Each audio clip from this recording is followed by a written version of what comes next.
It's a screaming orgasm. Have a nice day.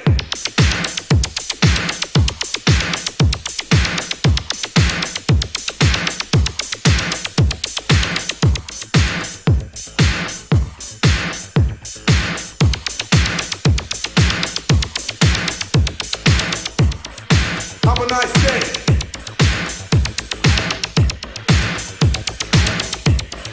Have a nice day.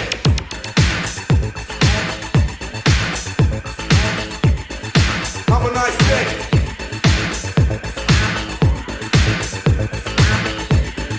Have a nice day. Have a nice day.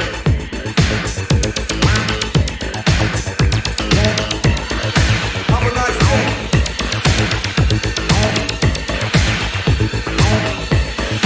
Have a nice day.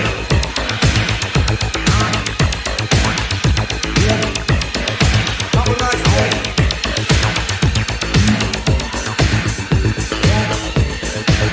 nice day.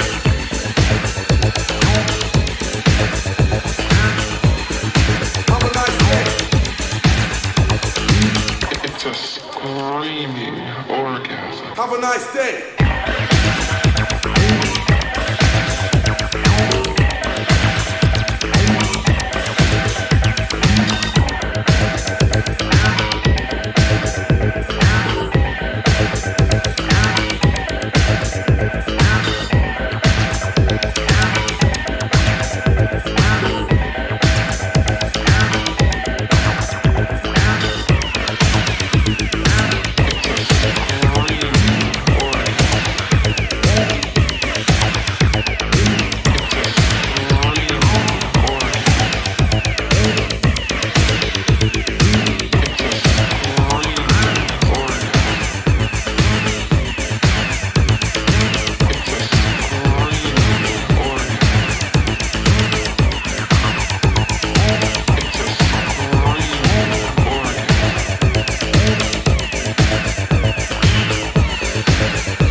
Screaming orgasm. Have a nice day.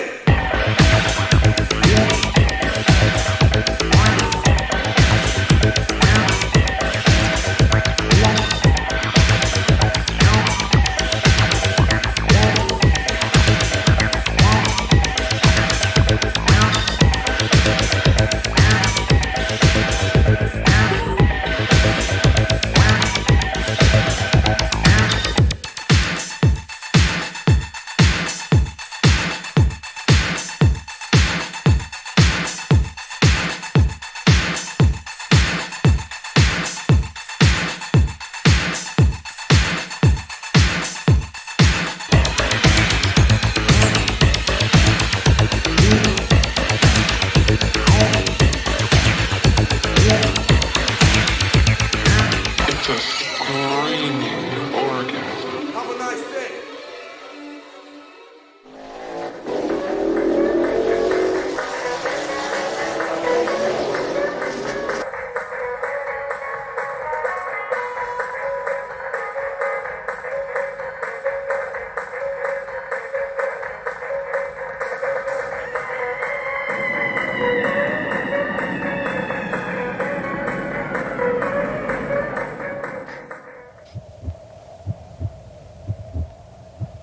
It began as an idyllic weekend outing, but something went wrong.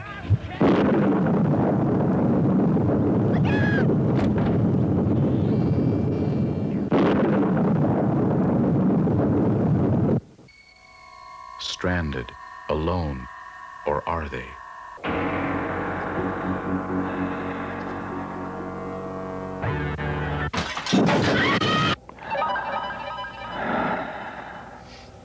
Man, something really weird is going on around here.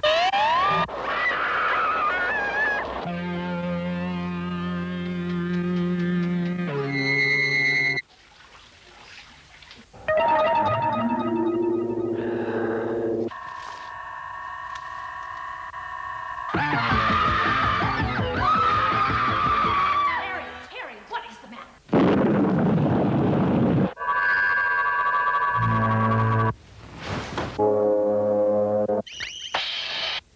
That's weird.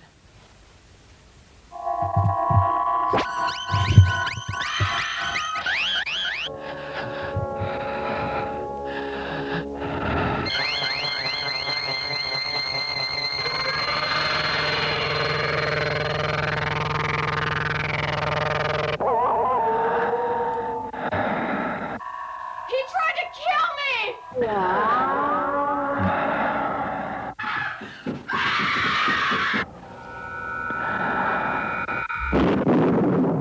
Unhinged. The nightmare has begun. Unhinged in more ways than one. Welcome back to the Drive-In Asylum double feature, and look who hung around to be on the second segment. It's Brian Thomas Norton. Oh my God, these comments are amazing. I want to hug all of you. I think this was a positive first movie experience for most people. Well, yeah. Oh, wait, you're Bill. Oh, forget it. No, I'm just joking. I'm gonna have to get us name tags next time. Well, here we can. Yeah, we'll put them up. Mike Justice, you are hilarious. You're a bitchy little comment. I was happy you remember Tanya Alder got shot. What was that she was doing? I mean, by the same gun, Burt Young just got plastered across the room. Yet 2 seconds later, they shoot for Tanya, and she's like, She doesn't even flinch when it hits No. her. She just kind of like falls over. no. She's a good Italian wife. That's how they're taught to react to being shot. Shrug it off. So who is this Mike Justice? You mentioned him before. I think he might be a friend of mine already. Who are you, Mike Justice? Well, I Mike thought you Justice said is that he was like a also- regular or something. I was making that up. Well, he is a regular, but he's also a film director. He made a movie in 2013 called The Trouble with Barry. Oh, And- of course. Yes. Yes. Oh. Now Celebrity. you know. Yes. Sorry, I just can't compete with that. These name tags are like blocking our lovely faces. Okay, there we go. If you don't know by now who's who, you never will. So yeah, this movie plays better and better every time I watch it, and it's definitely an Italian film. It's got that dream logic thing going on. Or am I reading too much into it? Are you unpacking Amityville 2, The Possession? Yes.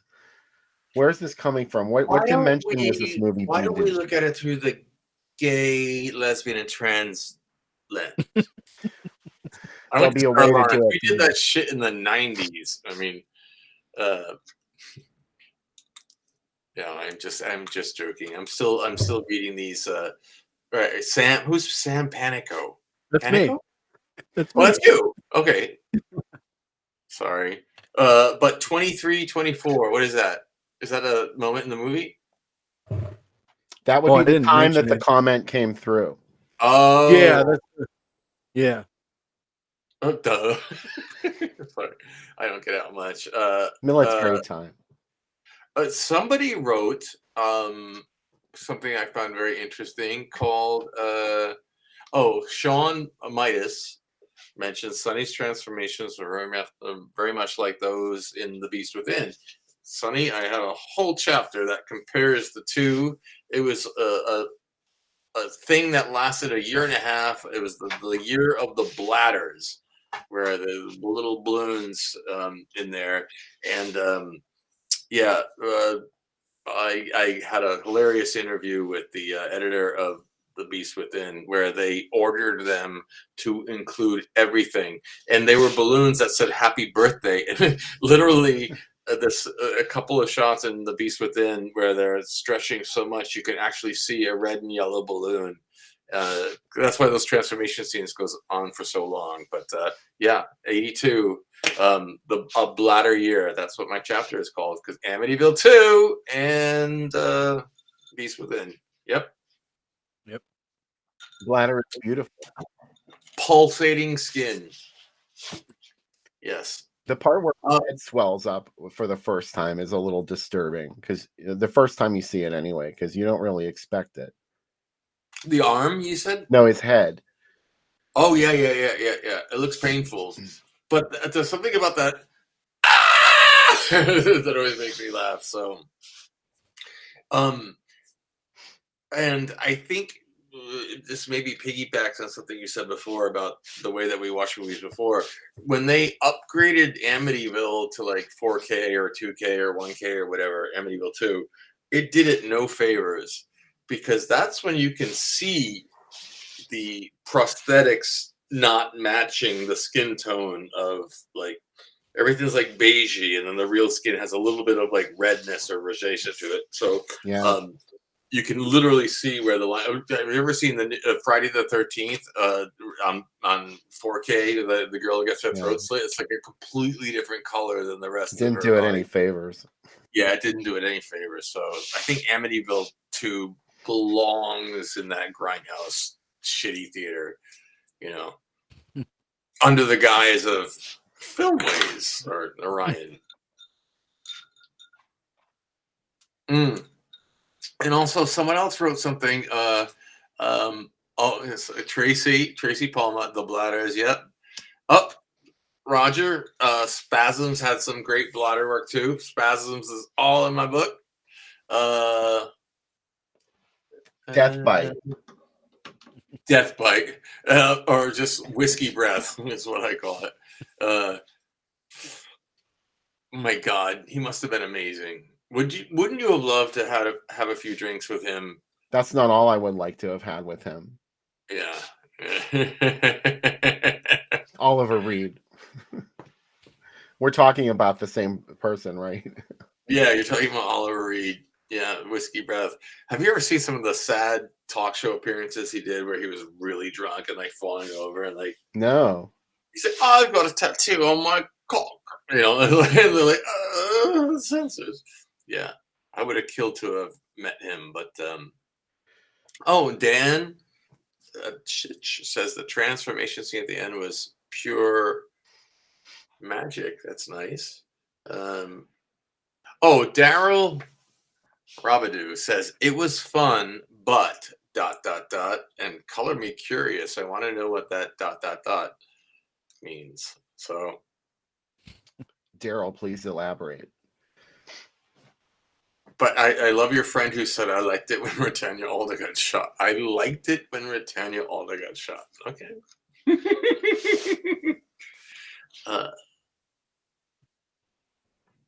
I didn't like it when Britannia Alda got shot. Well, it didn't work. I didn't believe it when Britannia Alda got shot. Let's just say that. No, I didn't believe it. But when you go back and think about the idea of it, it's terrifying. I used to have those nightmares about, like, what if someone killed my family or whatever. So, yeah, that was nasty, the idea of it. But the execution of that shot is something about where the camera is placed and there's no recoil. And you could tell that she doesn't just want to drop on the floor because that would hurt. So she, like, slowly lays down. It's like when Mrs. Voorhees and Alice get in that fight in the little barn, and Alice hits her, and then she does a slow walk back, and then falls on all the mats. On a stack of mattresses. Yes. Oh, yeah. Were you a Betsy admirer?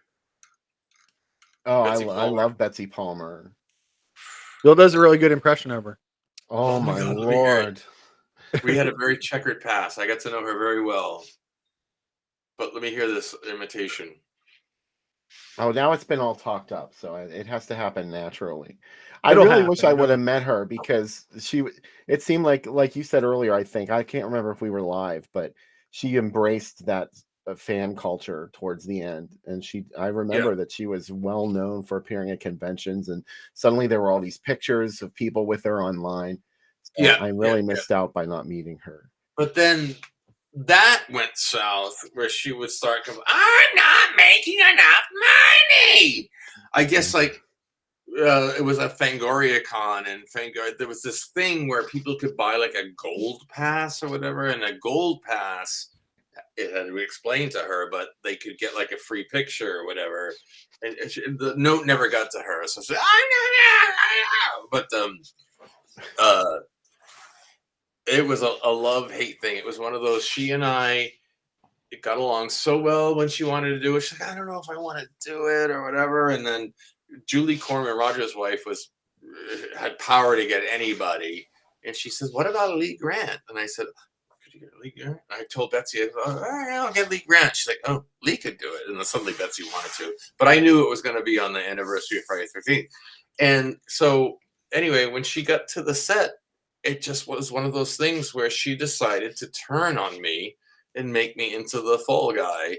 And she was so mean. It was such a fucking nightmare. But I had some really good zingers, back at her. So, she's like, when I did Mr. Roberts with John Ford, we spent 3 weeks on a shot. And like, yeah, but you're complaining about doing 2 takes of this. And then I finally get mad, like, Betsy, your character didn't even have a name in Mr. Rogers. You're just like whack number 1, It's like, but oh, I bet she loved that. no, it was one of those things where you had to stand up to this person and show them your balls or whatever to get respect. I never thought that psychology actually worked, but it did. And also, just really quickly, what happened? We filmed the movie and it's being edited and everything, and then I guess she is guest for Mrs. Voorhees on other podcasts or interviews, and someone said, "Did you read this one?" And I read it, and so someone said, "What is this movie, Penny Dreadful, you're in?" She's like, "Oh my god, garbage." So I'm like, so I called her, and she's like, "Hi, darling," or whatever, and I said, "Can you just do me a favor and just don't comment on the movie until you've seen it?" And then she's like, I'm a bitch. I am so sorry. I am an old woman, nothing to do. And she like completely apologized for it. And I was so mad. I said, you don't want to do Brian versus Betsy with me because I have all the outtakes. You couldn't remember your lines, Betsy. You couldn't do this. And anyway, she felt so guilty. She told me to come to her apartment. And I remember she gave me this envelope and she had drawn these little roses on it. And it was like $2,000 in cash. And you could tell it was all in 20. So you could tell it was from a convention. She's like, I am so sorry. I am so sorry. And then when she died, I got money from her will. Just very little, but I think it haunted her to the grave. Her just pulling this like gossip act, and she didn't realize I was going to hear it. But then when it came out, she was like, "Oh my goodness, yes, it's the most amazing film ever." So, but yeah, I was really pissed at the beginning. So you couldn't remember your lines, Betsy. Your character didn't even have a name, Betsy. We have to mention Tisa Farrow's passing. Yeah. Gone too soon. Tisa Farrow, star of Zombie and The Grim Reaper and other things too, but only those 2 movies matter. And is it true? I'd always heard that she had been a nurse. Yeah. And what about her cause of death? Unknown as of now. She went to sleep and died in her sleep, supposedly. That's what Mia said on social media. Yeah. Just like Cindy Morgan from Tron and Caddyshack, also found dead. It's going around. Death. Yes. Death. I know. Everyone's going to die from this book. I got to hurry. The Initiation of Sarah. That's the other one. Oh my God. I know every line of Initiation of Sarah. I know every line. I do think that it is a good movie. I think it's really poorly shot, but some of the dialogue is good. And I had lunch with Morgan Brittany once, and she told me all the stories about Shelley Winters on that. That any shot that you don't see Shelley's hand in it, like it's like this, she's holding a glass of whiskey. Just one? She's holding a drink in every shot. Yeah. A large glass of whiskey. Let's just say. Yeah. And she's dressed like she was in Tentacles. like the blue outfit she has at the 4th of July or the President's Day party. No, and Tisa's good in that. What is her character name? Mouse or something like that? Yeah, it's I think that's a neat She's movie. also in Caleb. Strange Shadows in an Empty Room, which is a pretty good film, Oh, I aka haven't seen that Blazing Magnum, and she's in Winter Kills and The Last Hunter. She's actually really good in The Last Hunter. Well, Winter Kills is like a legit picture, right? Yeah, that's a legit non-Italian movie. But I'm warming up to Anthropophagus, aka the Grim Reaper, and I think she's a good final gal. When it comes to the final gal, especially if you like make movies, it's all about like you decide what are they gonna wear for the big battle and everything. I like what she's wearing. I like the idea or whatever and what she goes through. And no, I think I think Linda Blair was a fetching final girl in Hell Night too. Mm-hmm. But no, Absolutely. Tisa was like underrated. She goes through some shit in that movie. Oh yeah. Yeah. I like Just the more American juice than cut Jason. better than the original cut of the movie because of the soundtrack. Yes, I do too. Which they use that music. Oh God, what was it? I think it might have been Twilight Zone music, but it's also the source music for most of Kingdom of the Spiders, also. But yeah, I do. I just wish we could have put like some of the gore back in there or whatever. But no, that movie is a comfort movie to me for some reason. Like I could have it on in the background. It's not a good movie. You know what another one is? Blood Beach. It's so boring. It's so boring, but I can put it on and it'll be like a white noise machine. We're both big Blood Beach fans. We've Are done you that on this really? show, No, too. no one's a Blood Beach fan. Yeah. It's got Mariana Hill in it. Of course we are. And poor David Huffman. Oh my God! Right? Yeah. Oh my God! Yes. He died in a horrible way. For those of you who don't know, I know we talked about it on the show, but I can't remember when that was. But he got involved in a something that he saw somebody robbing somebody, either their car. I think he was still in a car stereo, San and he ended up Diego. chasing this kid into the woods, and the kid pulled out a screwdriver and stabbed him to death, like a couple of well-placed stabs, and he just bled out in like 3 minutes. It was really horrifying. He had nothing to do with any of it. He was chasing this kid. I think Clint Eastwood took a big shine to him after Firefox or whatever, and like took care of his wife forever afterwards. But no, David, it's funny. He and Marianne play that with such integrity, where you would have thought it would have been this camp fest, but no, they treat it like a real movie. And everybody in the movie is like that. All the actors. We've only been treated to that horrible media VHS, which is open matted and it's full. Yeah. So I'm wondering if it'll be any better. I mean, I just remember that like John Saxon Police Investigation stuck in there, which doesn't mean anything. But no, I do like Blood Beach. It's just iconic poster I have in the other room over there. That poster meant everything to me growing up. In the who didn't want to go see that movie? And another Burt Young movie too. Yeah, I remember I brought my Blood Beach poster and he went, oh, yeah, that's a scary picture. Scary picture. I don't think he had ever seen it. Wow.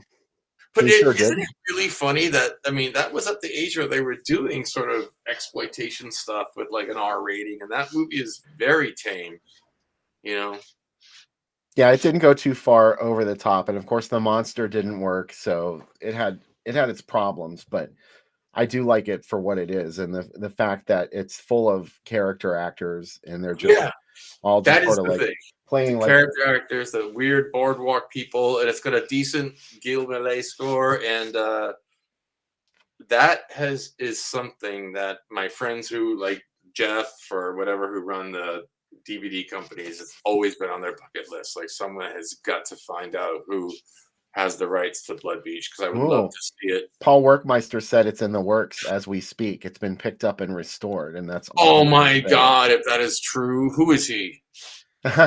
He's a friend of ours. Oh my God. So I can't wait. If they need a commentary, I'm the one that's alive. I can do it. I know. God, a Jerry Gross organization. They said that made Jerry Gross go bankrupt because he had spent so much money on the advertising of it. So, it's just a curious picture, and it's a comfort food. It's a movie that it's on sunny days and everything. So, So getting back to Amityville 2, yeah. anything else we want to say about it before we move on to our second feature of the evening, Unhinged? Mm.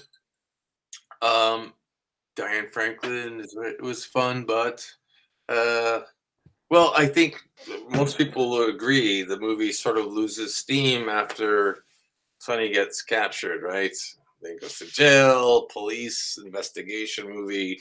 They introduced some good actors in that second half, like John Hancock, who had just done The Wiz on Broadway, and you got Moses Gunn, famous black actor, who again another person from Ragtime. But it just becomes and it fizzles out. So I don't know. But anyway, I wonder though, for those who haven't seen it now, does it play really nasty? Because for me, it was kinder trauma. Are you aware of that website, kinder trauma, and that term? Yeah. I mean, he wrote a wonderful chapter for my book. Because that family scene in Amityville is with kinder trauma for me.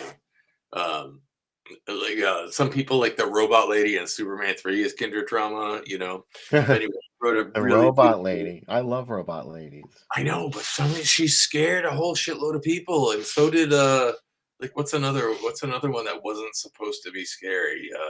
The robot in Rocky 4. Yes. Or no, Mrs. Elaine Fairchild on Lady Elaine Fairchild. yeah, lesbian Yeah, puppet. Like she was terrifying. She was. Yeah. She went way over the line too. In fact, she was rude. I'll come right out and say it. So tell me about Unhinged, because I have friends who are such big devotees of this film, and I've only seen it once. And what is making you, of all the movies out there, choose this one? Sam, you want to take this one, please? Well, it's we were trying to look for another 82 movie to tie in, but also it's a strange movie. Sorry, that's another chapter I have. Where were you in 82? Okay, Yep. But yeah. So some of that, and I think also just a weird slasher that people don't talk about a lot, which is kind of cool. And surprisingly, it was remade in 2017 in the UK, which kind of blew my mind. That somebody of all the movies to take and remake, like this would be one of them. An official remake? Yeah. Where it's like, okay. It's also, I don't want to spoil the ending, but there's a major reveal that will be somewhat controversial, maybe to some folks. I don't know.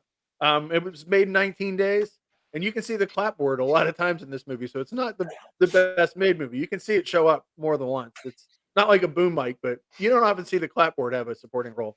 You often have the boom mic show up in a supporting role. You have the boom mic, yeah. Yeah. But I dig it, and there are people out there that will. This is the best to them. So I do know that it has the power. Like, I don't know. Yeah, and it's directed by Don Grunquist, who also wrote Stark Raving Mad and directed The Devil's Keep. Most of the cast were Portland, Oregon actors and actresses who didn't make another movie. The immortal Scream. Scream, that movie from 1981. That was with the sickle on the cover. Yeah. That movie's impossible to watch. It is. Right? Nothing happens in it, if I recall. That's a genre. Which is why I love it. Yeah. Bill likes movies where nothing happens until like the last 5 minutes. And gee whiz, is he the one who's been smoking pot this whole time? Yeah, I think so. Right? Yeah. You thought that 15-minute close-up of Nicole Kidman in Birth was like really amazing. I did like that movie. I like the movie too, but this like close-up of her, it's like all my stoner friends like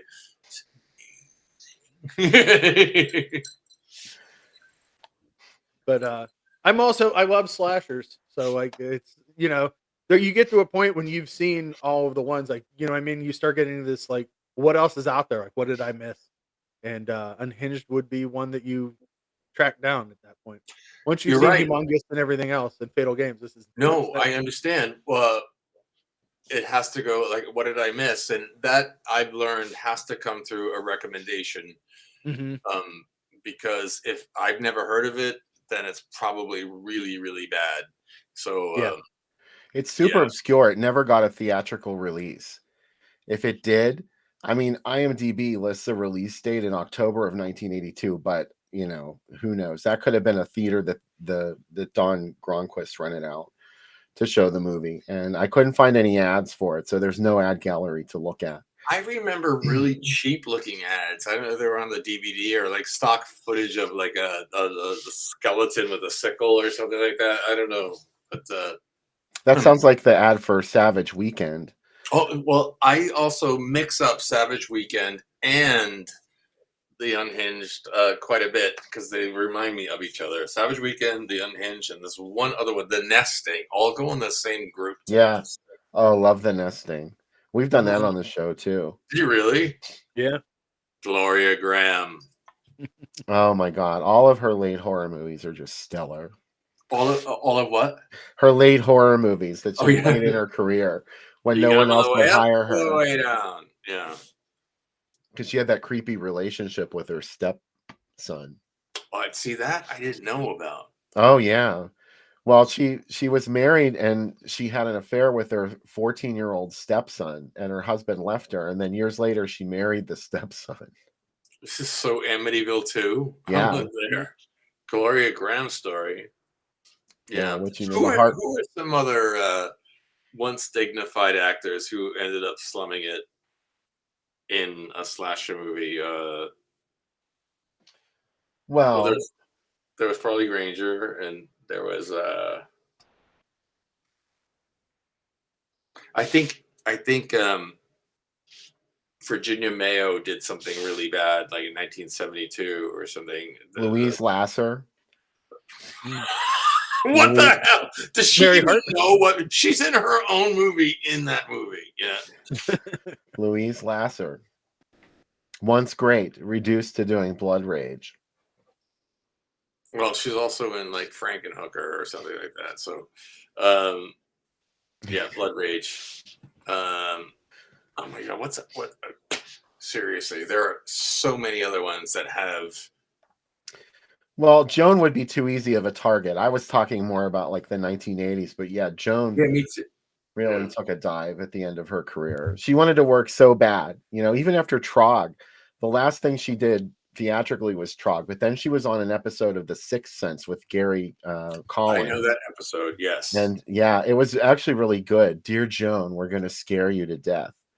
And then it got chopped up and resold as a night gallery episode, but like they squeezed it down to half an hour, so it makes no fucking sense whatsoever. But it was pretty low for her to get, you know, to do this TV show, and they gave her like $2,000 for it or something. So poor Joan, gone but not forgotten.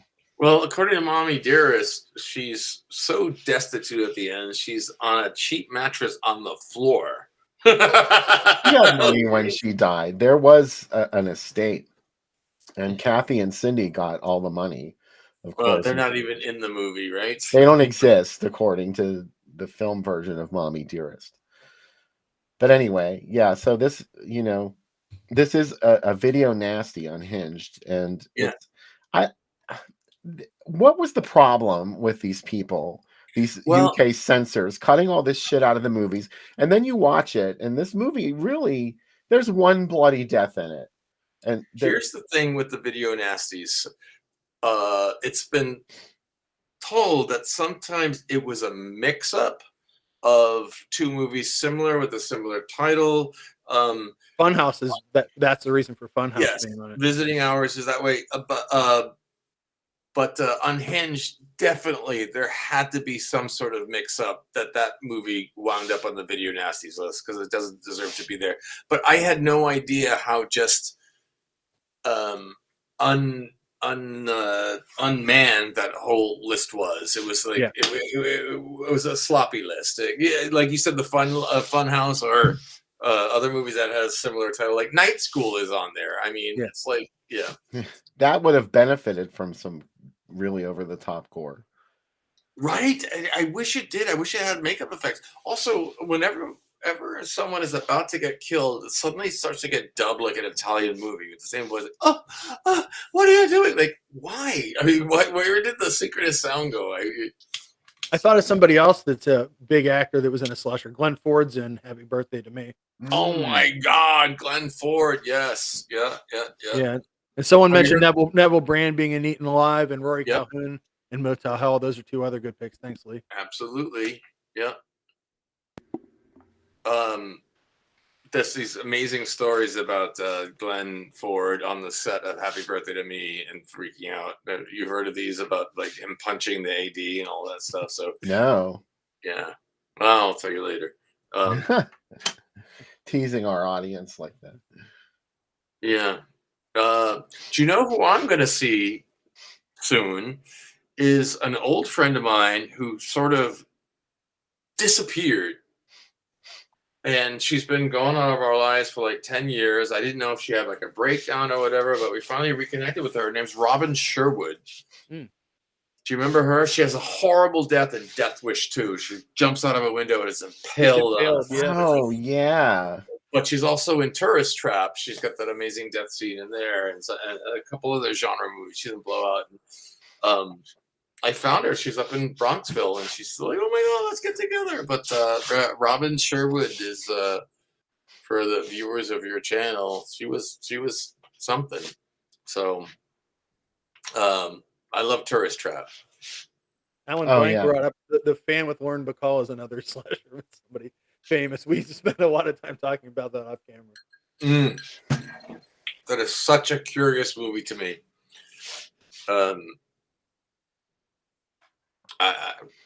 Yeah, it's I wish that there could be a commentary. Oh no.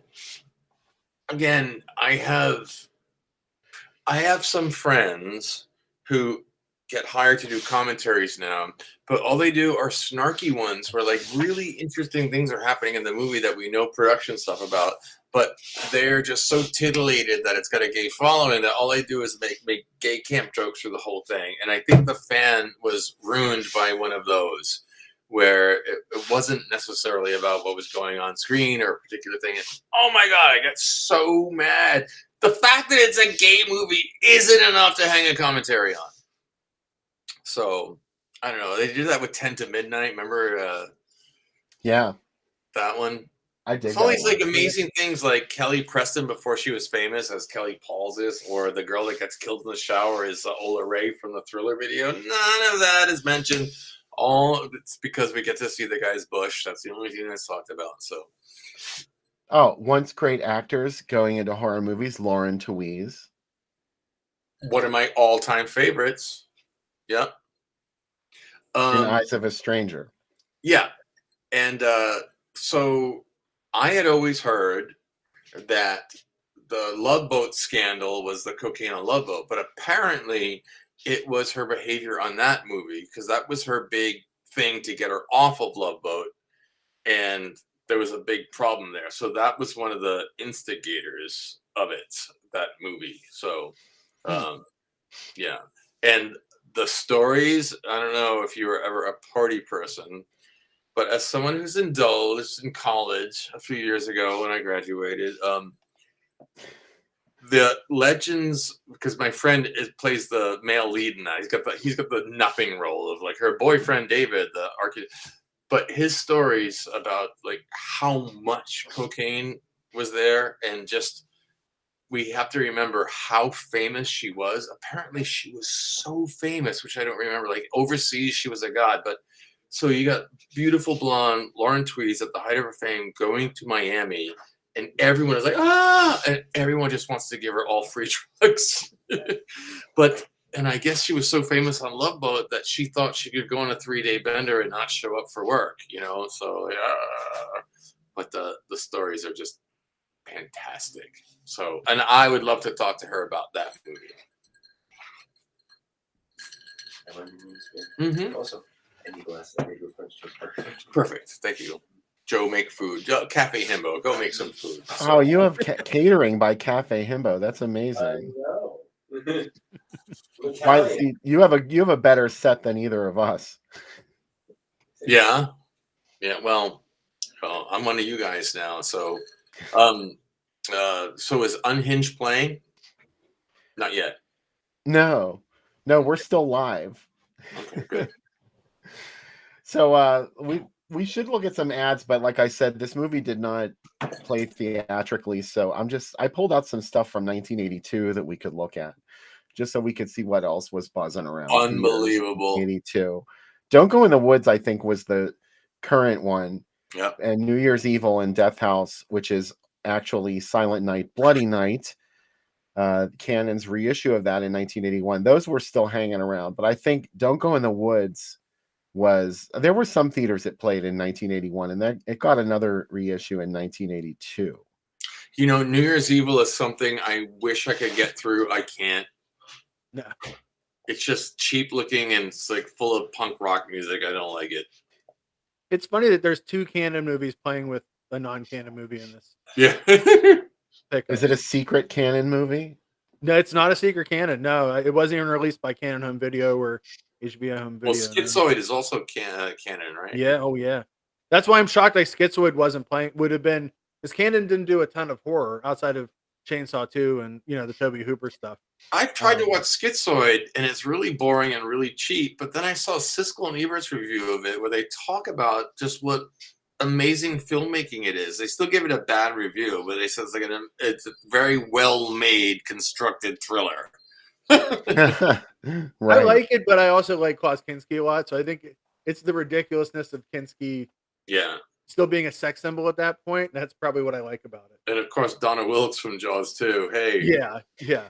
Hey, you want to hear the greatest little bit of trivia you ever heard? And forgive me for anyone who knows, but if you want to see me without a shirt on, watch Jaws 2, because I get my own sort of medium close-up. I'm eating a hot dog in a B-roll shot in a montage about fat people. So where the music's like boom, boom, boom, boom, boom, and like showing fat people on the beach, and then it's like me shoving a hot dog into my mouth next to a sign that says Merit Cigarettes.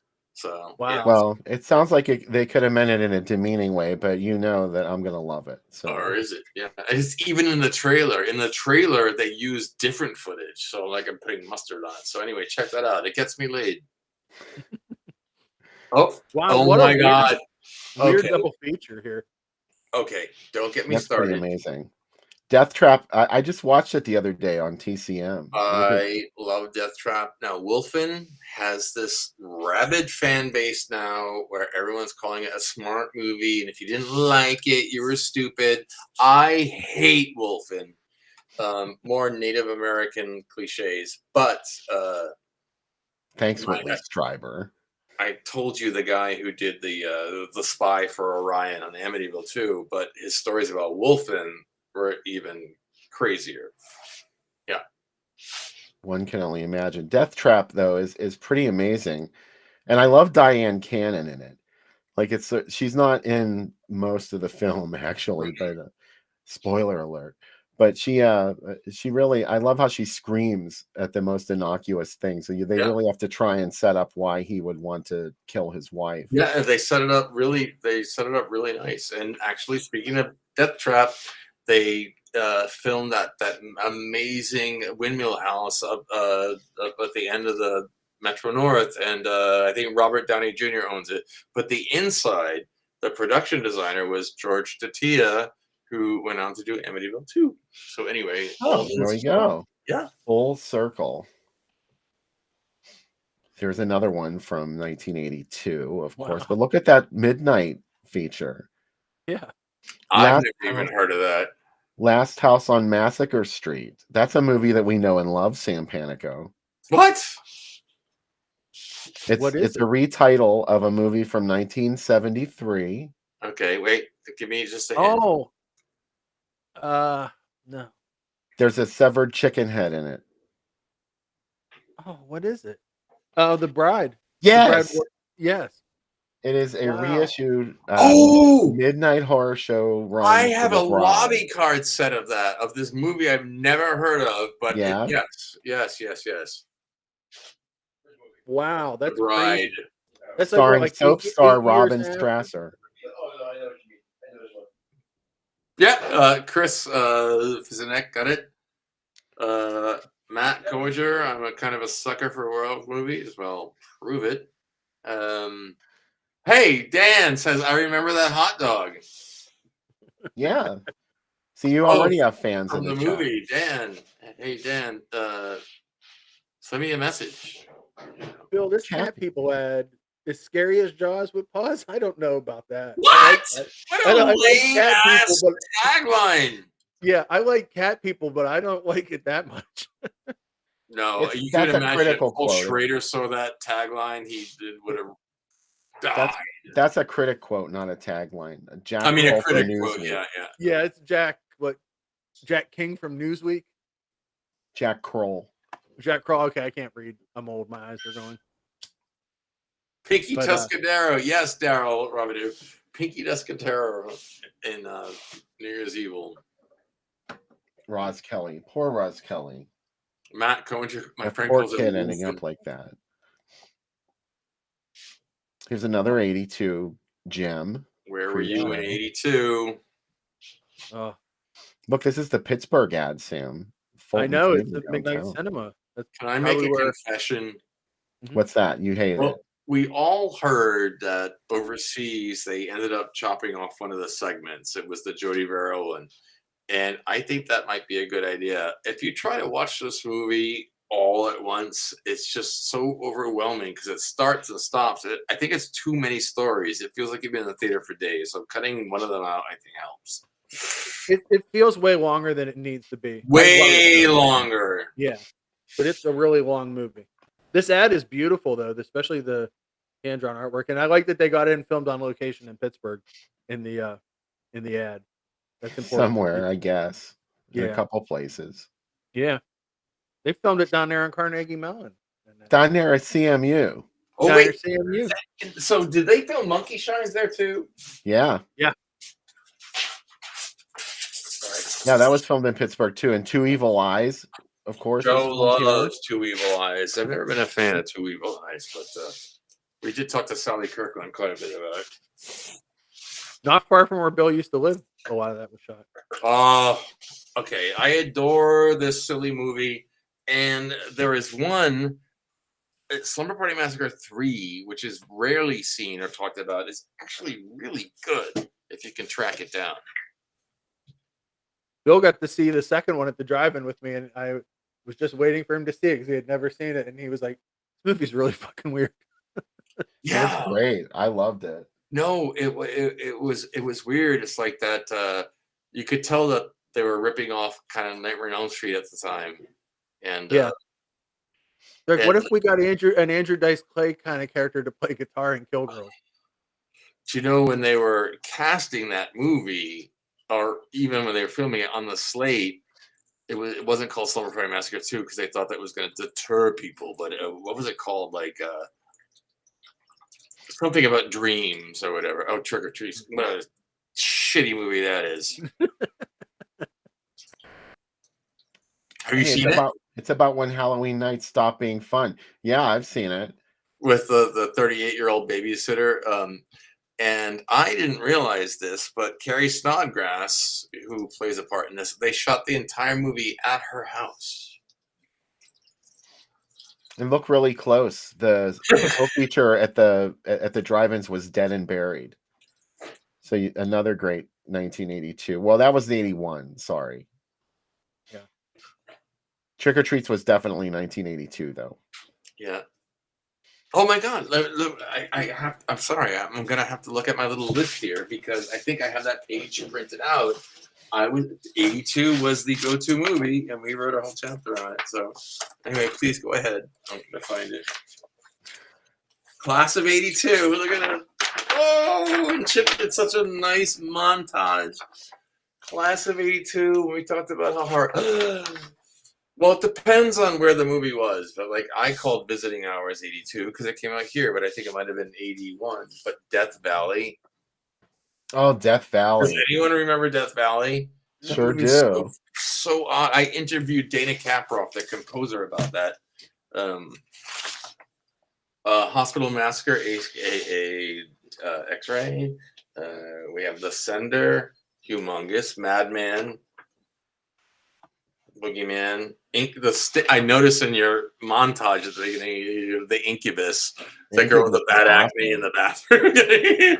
We used to call it the Stinkubus. Extra, yeah, pieces. Extra, huge extra fans here. The House Where Evil Smells. Oh my god, that movie is hilarious. Mm-hmm. Sorry, I've been coughing into the microphone all night. I've been trying to Yeah, mute it whenever it happens. it- I'm just no, getting it's over a rotten cold. Kind of horrible. Superstition and also House on Sorority Row, right? Superstition's great. I love Superstition. AKA The Witch. Yeah. There's also an Italian sequel to it. I which has nothing to do know, with it. yes. Where they slapped on story? it. The thing about Superstition is, like, towards the end, it gets really mean. It starts to kill everybody, you know? Yeah. No one gets out of there alive. And, Not one. That has some overdone bladder effects, too. Yeah. Yeah. That score, that music that comes in every now and then. Yeah. No, 82. But for me, it's always good if, like, I had a tattoo. The one tattoo I would ever get would say 1981, because that was the slasher year for me. You know, 81's a better choice, I think. yeah. I mean, maybe the movies weren't good, but they were all coming out like a month apart. You know, like, I love the idea of Graduation Day. I'm so glad it exists. It's probably not a good movie, but again, it's another comfort food that I can put on. So let us know in the chat if this is going to be the first time you ever watched Unhinged. And we also have to tease next week's movie before we go to the cocktail. It's going to be a late movie, so it'll be one film at 11 p.m. Sam, well, how should we tease it? Oh, yes, I want to know. It is not from this country. And man, anything else to say, we'll give it away, I think, Bill. Yeah. It's What you're not allowed to say? no, We'll show the trailer at the beginning of the third segment to give it away. But we're yeah, just this is our teasing tease. it out here, Brian. Oh, We could say, but you know. Chris Panasnik, if you're listening, Catherine Hicks. And wait, someone else said, yes, Thomas Ellison. Excellent point. Slumber Party 3 is mean and nasty and deserves more attention. Yep. I want to be friends with all of you without having anything to do with this show. Or it could be Okay. Oh, this movie has another director in it, but not in a in an acting role and not in a directing role. I probably might give it away too, but he was in a lot of movies before he was a director. Sounds like Sam Fuller to me. Ooh. And what else can I say? Well, maybe that's enough. No, I think that's Maybe we've already said enough. We've yeah. said too much. It is also its original title is like another series of movies, but it is not tied into that series of movies. Okay, you guys, That's type in more your answers here. I want to know. Oh, it's not from this country. Michael Suave. Is it Cemetery Man? No, it's not Cemetery Man, but it is Michelle Suave. But that could be any movie. He was in a ton of movies. Okay. All right. That's all the clues I'm giving. All right. Fine. Okay, so let's go to the drink segment and get. ready. Oh, okay. Yes. And Lee Nusman, your Unhinged Virgin 2. I'm worried about this drink. It has several steps. So many steps. This is the Unginged Fizz for Unhinged. That's like a Crypt Keeper level pun, but that's how I do it. This one's got a lot of stuff. Bear with me. 2 ounces of gin. Bankers Club is closed finally. I got Tanqueray. We moved up in the world. Bye. We got 0.75 ounces simple syrup, half an ounce of heavy creamer. I'm using half and half, so I'm healthy. Half an ounce of lemon juice, half an ounce of lime juice, 3 dashes of orange bitters, 1 egg white, club soda to taste. Now, here's the steps. First, you're gonna put all your ingredients other than the club soda into a shaker, and you're gonna No ice. No ice. They call it dry shake.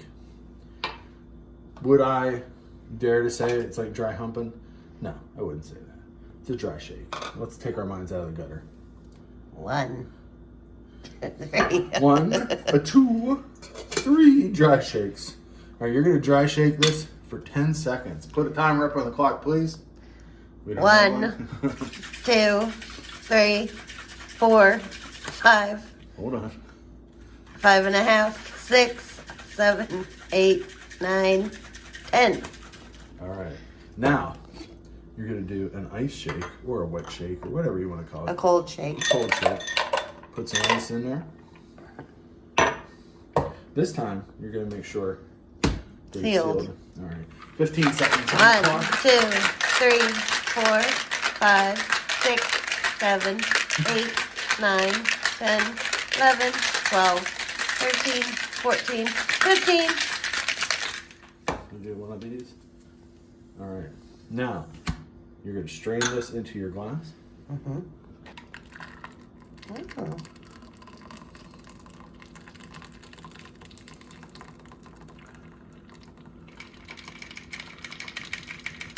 And then your club soda. Yep. We're going to pour just a small amount of club soda in here. And you're going to shake this just around. You're not going to shake it With as the much. bubbles. Yeah. Oh, God. Just get it in there. Strain the rest of that in here to top it. That's going to give you a little more foam. And then finally, to taste, let's just do a little bit. Dash. Stop. There we go. Of close on the top. Look at that. There's really no mess. Looks like A lot ice of cream. fuss. A lot of muss, a lot of fuss. Not a lot of mess. And we got an unginged fizz. A fancy drink for a very unfancy movie. Pazuzu. What have you wrought? Oh, it's delicate. You should go out in the snow and drink this like a gentleman. Here we go. Whoa.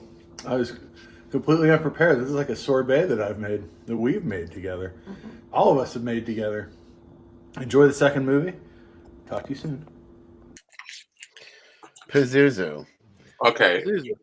I'm starting to realize your show is connected to alcohol. It is, yeah, sort of. You don't have to. No, because I won't, because I think that is probably a very trashy and dangerous thing. Well, that's us. You know, it's so funny. You got so many amazing comments that we just like skipped over, because, but people are really listening to what we're talking about, and some fun stuff here. Mike, that is not the movie that we're watching next week, although that's pretty amazing. Raiders That's of the first Atlantis. movie I ever rented was Raiders of Atlantis, believe it or not. Is it really on VHS? On VHS, yeah. Primetime video in my hometown. That and Ghostbusters were the two movies I rented together for the first time. We had something called Showcase, I think. Yeah. Did you were you the Laserdisc or CE disc generation? No. My dad always wanted one, but we couldn't afford it. So we would just go to the store and look at it. You poor. Yeah, we were. we got a I can't VHS afford it either. years later. God, do you remember VHSs cost like $800? They're like, yeah. Oh, I First sure one do. was a used one. It was $350, and it was like top loader. Yeah. I probably would have chose Beta if I could have. Jesus. Mm-hmm. Remember, were you talking about the Disco Vision disc? Yes. Remember those came in a case, and you would load them into the machine. I have a Mommy Dearest one of those, although I don't even have a machine to play. I have a with. Yentl too. Oh, do you have the sequel called Nuts? It's called See Yentl Go Mental. That was the review I am in the New mental York for Times. Yentl, though. I am mental for Yentl. It's just the way he makes me feel. CED discs were like the crazy. You had to put them in and then take them out. It would leave a thing there. But there was something just so big in showmanship about them. It had the big art on them. So it really felt like you were buying something, you know? Yeah.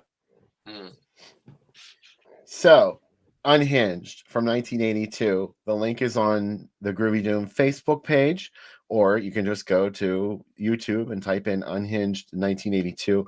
Don't bother trying to find it streaming anywhere else because I don't think it is.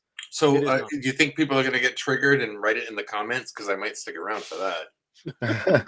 There will definitely be some triggered people here on the final segment. So What was her name? What was her name? Yeah, make sure you come back, and we hope you really like Unhinged. What was her name, though, Tracy? Tell me. No, All I don't right. wanna do that. Have a good night.